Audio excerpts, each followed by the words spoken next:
Is the new batch of Elijah Craig Barrel Proof worth your scratch?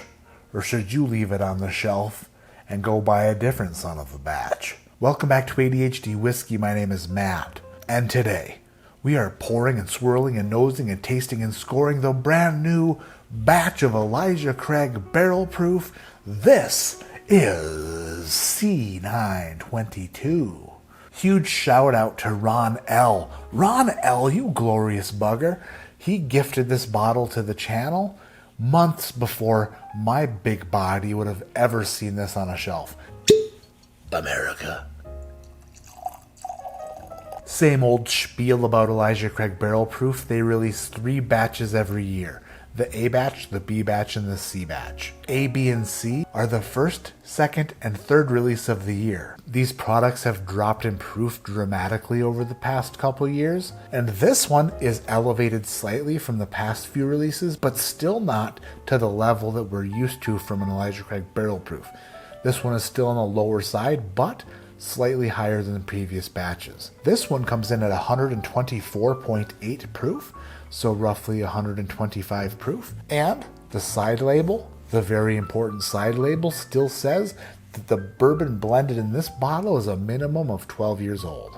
When people ask me what my favorite bourbon is, I kind of have a hard time answering it, but eventually I will probably say Elijah Craig Barrel Proof. The past 2 years have been kind of a bummer because the quality of the bottles has taken what some Olympic judges would call a nosedive or a belly flop, but I am hoping and praying to my bourbon gods that the quality of Elijah Craig Barrel Proof returns to form.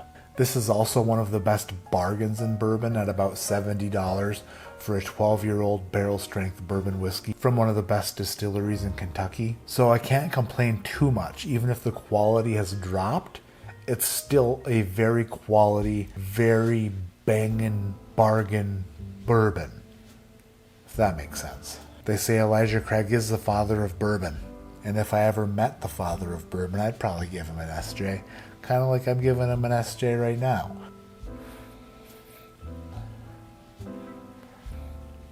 Astringent, lots of alcohol coming off the nose. Crap. Immediate nuttiness. See, dang it.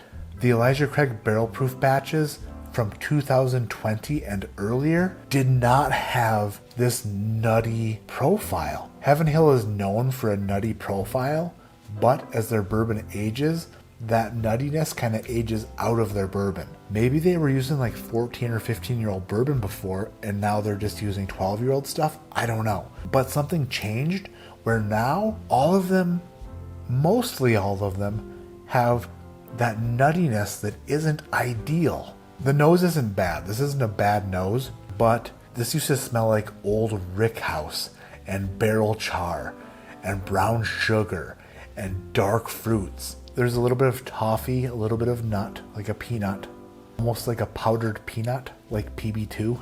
A little bit of Heath Bar, chocolate and toffee. Crossing my fingers and hoping that the palate is better than the nose. For C922, down the hatch she goes.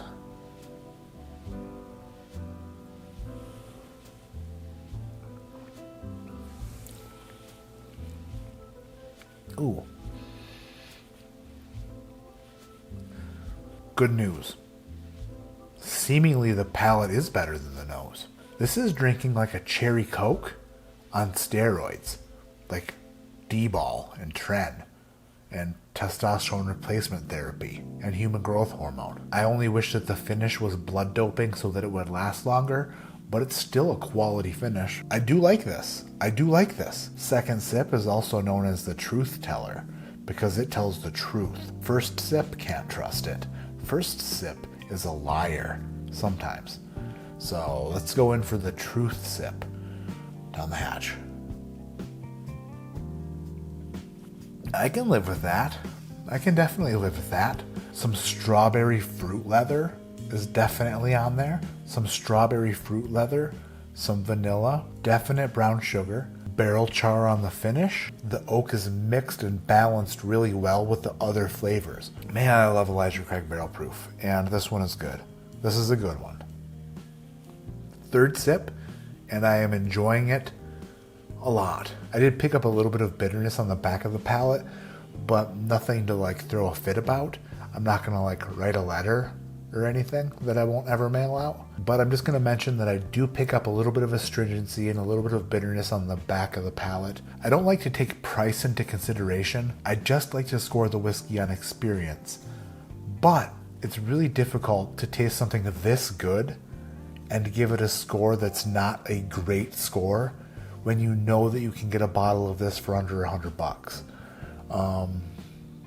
Therefore, I'm gonna score Elijah Craig batch C922 a great score of 8.2.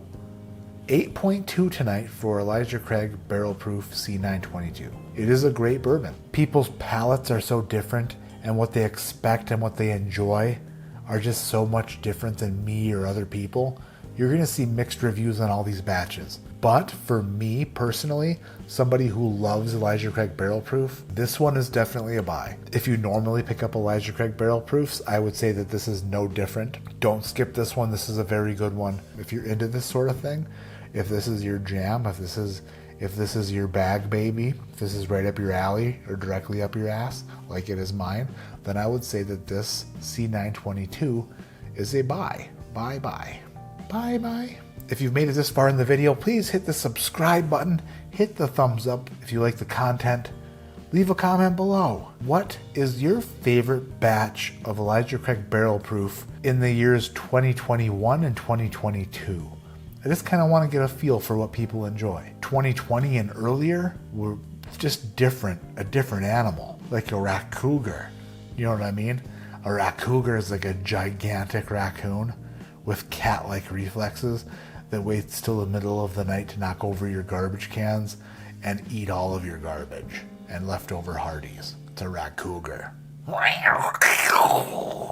But these new ones are just different. They're just a little bit different. So leave a comment below. Which one has been your favorite in the past 2 years? My name is Matt. This is ADHD Whiskey, and like I always say, keep your head in the clouds, but your mind on exercise.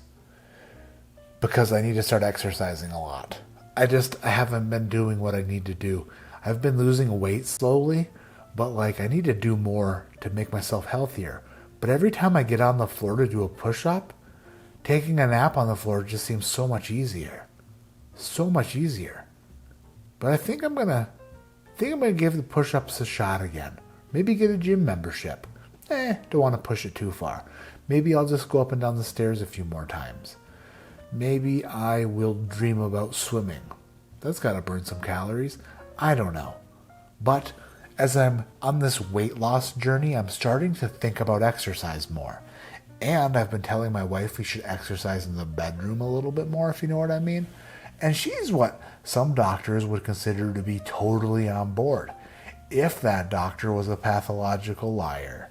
And it's probably going to have to start doing more push-ups or running in place or just doing bicep curls of nothing. 3, 4, 1,300. Leave a comment down below. What's your favorite protein bar? My favorite protein bar is Chef Robert Irvine's Fit Crunch Bar. The peanut butter chocolate ones are the best.